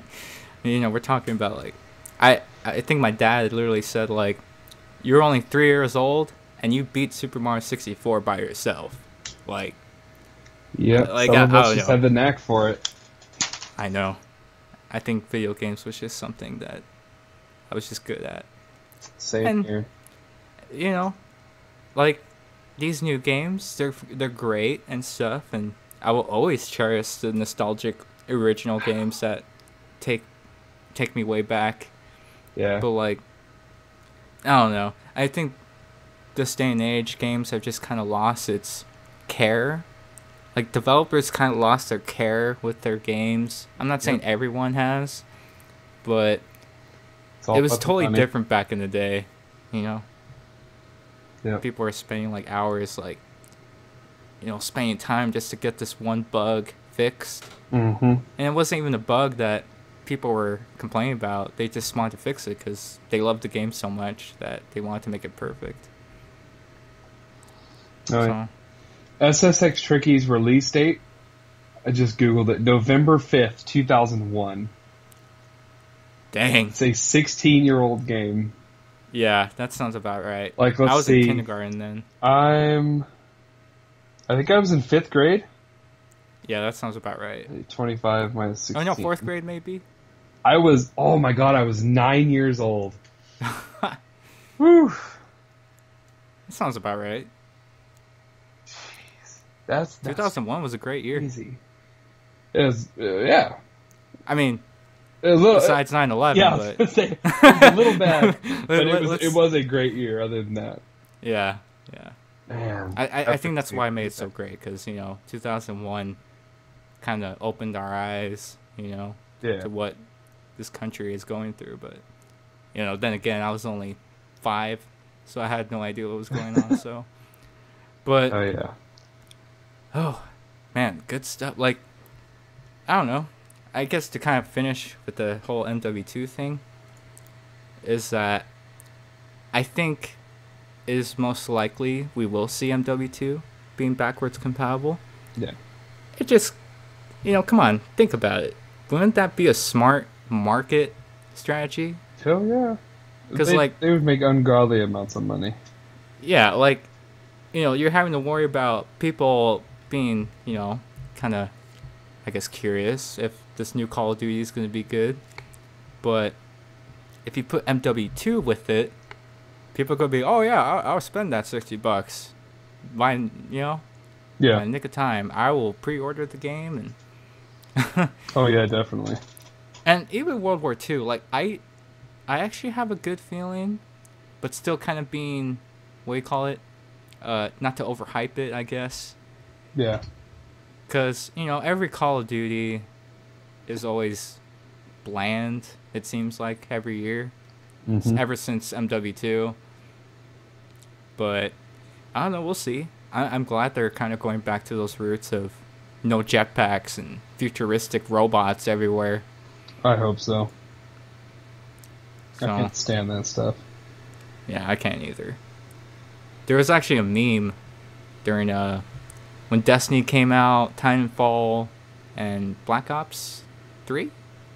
Yeah. Or was it Advanced Warfare? It was like the stupid Buzz Lightyear and Woody meme.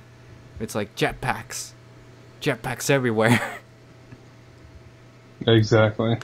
So I can't geez. wait to just have the original ground and pound back. Oh, I know. That's what made things amazing. Yeah. Now I just kind of want to go back and play those games, but I can't because it's all hacked now. Yeah. Everything's hacked. Everyone's cheating. It's like, okay, I'm done with this. Well, actually, on the last note, I just ordered a game. I guess you can kind of say it's long overdue, but I finally ordered Dishonored 2. Oh, okay. Yeah, I like that game. And I'm going to get the expansion that's coming out in September, Death of the Outsider. Like, that's supposed to be really good. I haven't heard about that one. Yeah. You know The Outsider, right? Yeah, I know The guy Outsider. Yeah, so apparently this expansion, you kill him in this expansion. No. Yeah. So Okay. it should be really good. Well, I hope so. That'll be awesome. Yeah. So I'm excited. And Bethesda is probably one of my favorite companies. Besides, who else? Infinity Ward was there, but then MW3 came out and Ghosts. And I was just like, nah. I don't know. I'm starting to feel that Treyarch is probably the best out of the three. I don't know. What do you think?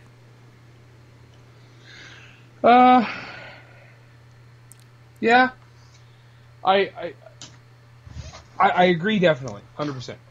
But like with, PlayStation and Microsoft, I think, Sony and Microsoft, I think they all have their own positives and negatives, but I will agree they are the best. Yeah.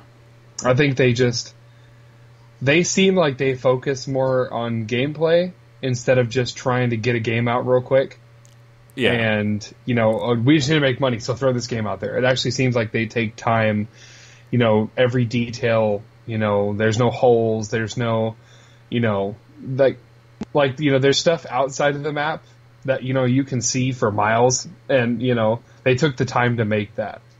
Like, Yeah, I think they true. just take time to engineer their games. It's not just, plug and play and there you go. Yeah. But, yeah. I definitely like the zombies, even though, I wasn't really a fan of the futuristic zombie mode they had in Advanced Warfare. I thought that was kind of dumb. Yeah, I agree.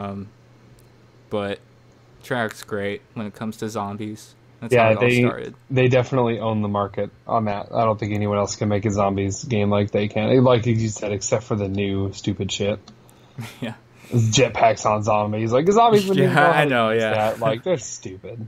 I know. It's like at that point, it's like, okay, you guys obviously lost ideas for this. Yeah, you guys are giving up, obviously. So let's go back to the original zombies. Just make a lot of maps, and we'll be okay. Yeah.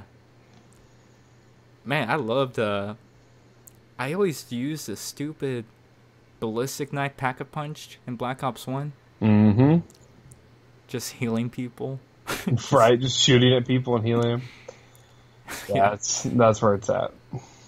I always like to have at least two LMGs or an LMG and the ray gun, especially like the Mark II on the new zombies, like that would go through. Like the MK. Yeah. Oh God. Yeah. That gun is like amazing. Yeah. That was the stuff. Yeah. Black Ops 1 I guess a lot of people are saying like a lot of the guns in that game were kind of just basically all the same, just kind of reskinned. Like literally, the AUG was basically a FAMAS, just with like a different recoil like pattern. Yeah, definitely. And like the Commando was like basically like the freaking, I don't know, what's the other gun? The Galil. Oh, jeez. Just like with a better reload. I like the. I don't know. Yeah, I think I like the G11 and. Oh, I hated that gun. Yeah. The G11. Also liked the Spaz 12 was amazing in that game. I mean it's nowhere compared to MW2 Spaz 12, but definitely liked the MP5K in that game. Yeah. It's what the MP5K should have been in MW2. Mm-hmm. Where it's like actually viable compared to the UMP. But I mean, it was still good. It's just its recoil was crazy, basically. Oh yeah, to it was UMP. all over the place. Yeah. I don't know. I guess Black Ops 1 just kind of died off really fast for me because, like, I don't know. I don't like how you have to pay for camos. And this isn't microtransactions. It's just, you get credits, like COD points, basically. Yeah. I don't know. I just like earning my camos through headshots. I thought that was a lot more fun. Yeah. I think my favorite gun from Black Ops 1 was the Commando. Yeah, I think it was just a gun. laser beam. It was ridiculous. Oh, put a reflex sight on that thing. Oh god, yeah. Yeah, that gun. I don't know. They had a good gun selection, kind of, compared to. I don't know. I mean, MW2, anything you used was good, but like Black Ops 1, there were certain guns that were superior over others. Like, I don't think you would use an M16 if you had the G11. Like, it's just little stuff like that. Yeah. Yeah. And then the AKU, why would you use the MP5K if you can use the AKU? Exactly. So, I don't know. The gun balance in that game was kind of, bad. But Treyarch did really good as far as buffing and nerfing certain weapons. Yeah. I remember they buffed the Mac 11, and I thought that was a great update because the Mac 11 actually became competitive towards the AKU, which was amazing. Yeah. So, I don't know. And then I never sniped in Black Ops 1. I thought sniping in that game was stupid. It just wasn't satisfying when you killed someone with a sniper in that game. Like, I thought the snipers were all the same to me. Yeah, there was no competitive advantage to any of the snipers. They were just, once a sniper, always a sniper. Like, yeah. There was no difference. Yeah. I don't know. I mean, I definitely stuck out to Black Ops 1 for a bit with Kobe and I think Jammer and even Shane. But, like, surprisingly, I know you're going to probably shake your head on this, but I thought MW3 was a lot more fun. I liked MW3. It's just if you had the MP7, you melted anything and everything. But other than that, I liked MW3. I didn't like not having kill streaks, or if you did have the support kill streaks, all you had to do was sit around and kill two people and you had all your kill streaks. Oh, but other than that, yeah, I liked MW3. I don't know. I think it's probably the most underrated Call of Duty out of all of them, because it's kind of like on the neutral side of stuff, where you either love it or hate it, kind of thing. Whereas all the other Call of Duties, it's like, oh yeah, you definitely had to like this one, or you definitely couldn't hate this one because this one was the best, Yeah. But I don't know. I think I spent more hours on MW3 because I literally got gold camo on like the Spaz 12, the A12, the AK-47. Yeah, it was. I love the AK in that game. Oh yeah, that AK melted. Like Yeah. if you had like even like just a suppressor, or like if you had a scope, any scope on that thing, it was a laser beam. Yeah. I don't know, actually, it was like the American version of the AK too, which I really liked. Yeah. And, Yeah,